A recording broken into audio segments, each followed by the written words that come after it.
Thanks for listening to Fluff and Crunch, where we talk about the connection and sometimes disconnect between system, setting, and story in tabletop RPGs.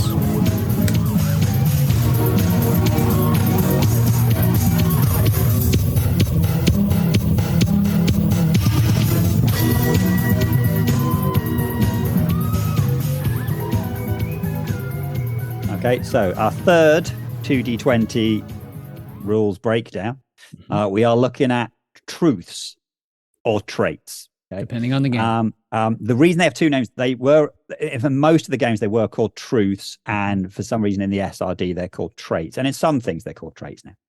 So what is a truth or a trait? These are things you will see in other games. They might be called distinctions. They might be called, in Fate, these are aspects.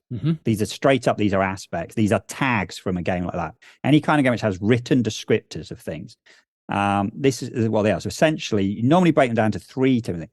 You have personal traits or truth, which describe maybe a personality thing or something special. Ninja could be a trait, or it could be, grumpy. That's not a very good one, but it could be. Elite commando. Yeah. Death defying. So it's going to be something about the character. It could be a background thing. It could be a profession thing. It could be your species. Or it could be a personality thing.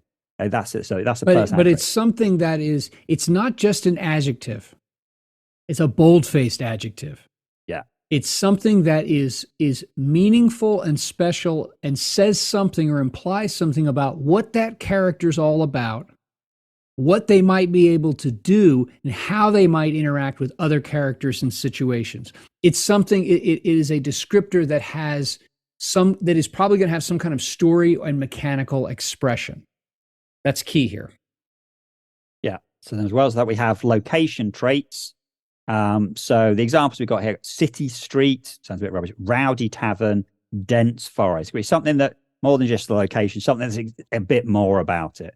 It gives you an idea about how you might interact with it. Like if it's a muddy swamp, that says something about sight lines. It maybe says something about you moving through it. Yes. It's not just the trees are green. Yeah. Linked to that, we have situation, or I would call them scene traits, which are things like darkness, notable weather condition, there's heavy rain, thick fog, snow. The fact that there's loads of stuff in the way. Okay. So poor visibility, those kind of, usually something which is going to affect how you are playing that scene. Yep. Okay. And then the last one we have, which to be fair, you don't always see in all the version 2D20, is equipment traits. So some won't use this, some games will use this, and kind of like a personal trait, it'll be something specific about an item. So really, rather than having a load of extra rules explaining how something works, it just has a simple trait that kind of says, fly in jetpack. So then because you have a jetpack, you're going to be able to fly, which will bring us on to what do traits actually do? Yeah. And traits do one of four things. They either make something possible, they make it impossible, they make it harder, or they make it easier to do. And this is where I love, and I call them traits. It's nice to have, you as a GM want to provide descriptors that give the characters a sense of what's unique to this scene, this situation, this character, this thing, that gives them an idea about what they can do or how they might go about doing things. How then do you translate that into something mechanical without some kind of horrible system of pages upon pages of modifiers? Yeah. 2D20 solves this by saying possible, impossible, harder, easier. And that's the easiest way to deal with this. You could say, for example, like I as GM could spend threat, and we're not going to get into how these things are created so much as just what they are. If I had set up a situation whereby my party of adventurers comes by and they find a wagon, okay, and the axle is broken, one of the axles is broken, I'll say, okay, I'm just establishing there's a trait on this thing, the axle's broken, which means you're not going to be able to attach a horse to it and just ride down the road. It is now moving the thing normally is now impossible. Yeah. If they spend the time, let's say they do an extended test to like hack down a tree and fashion another axle and put the thing on there. Okay, well now your actions removed that trait. Yeah. It's no longer broken with a capital B. Now it is possible to put your horse on the thing and ride it down the road.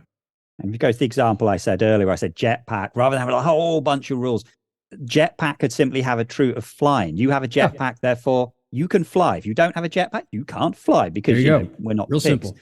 And that's it. So now the two other ones are very, very straightforward. Okay. Mm-hmm.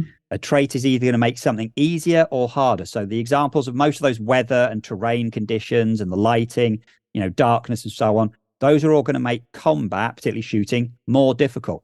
That's it. You increase the difficulty by 1, maybe 2 for something really extreme. Right. So that truth existing, that trait existing, just increases the difficulty by 1. Mm-hmm. Or decreases it. Yeah. So in the case of the easier one, you're, can't think of an example of something that makes it easier, but you've got a scope on a gun and that's going to make it easier. So long range things, you reduce the difficulty of that long range by 1. Yeah. Or how about this? Here's an interesting thing too, something to consider about traits or truths, is that a lot of them are not inherently positive or negative. They're a descriptor that has a mechanical expression. So for example, your character could be, I don't know why I got G.I. Joe on the brain here, and I'm thinking like Duke. You are like the quintessential like military man. Okay, great.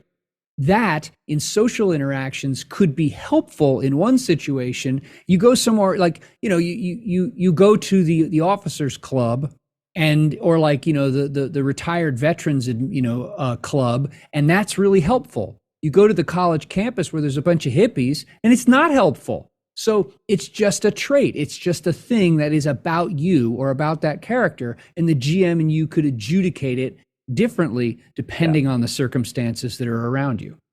And so you can see how this would work really well with species in a fantasy game. You're an elf, okay? So elf means a thing.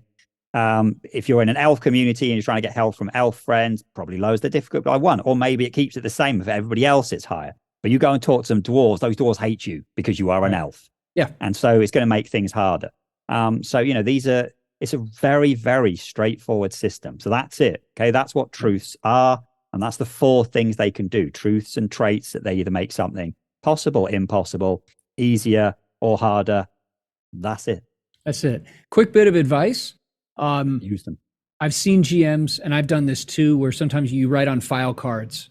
I've done this with Star Trek Adventures, like fire, no lights, smoke, whatever. And you can just dump those on the table and you're like, this is your environment right now. So everyone sees the traits that are active in a given scene, and it gives them a strong sense of these are the descriptors that matter enough that they're going to be expressed mechanically somehow, other than just, flat out just narrative description of a person, place, or thing.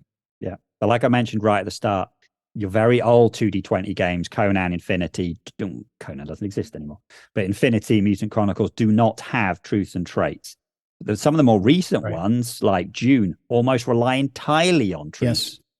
Yes. The game revolves around them, which makes them a much more narrative experience. If you are looking for a narrative version of 2D20, look for ones that put truths front and center. Yeah, Dishonored, Dune uses them like that. I say that Achtung Cthulhu and what's it called? Star Trek Adventures, Fallout are generally close to one another. But I think that they have hit upon a really clean way to connect well between the concrete of numbers for rules and the abstract of ideas that come out of the narrative. There we go. There we go. So thanks as always for listening to this episode. Make sure to like and subscribe. Both those things. And we would love for you to leave some comments, start a conversation with us and with others. Or come and join us on our Discord. Both. The links to those are, where are you supposed to point? I don't know, down here somewhere. That's right. The links are below. That's what you're supposed to do on YouTube. So we just did that. All right, groovy.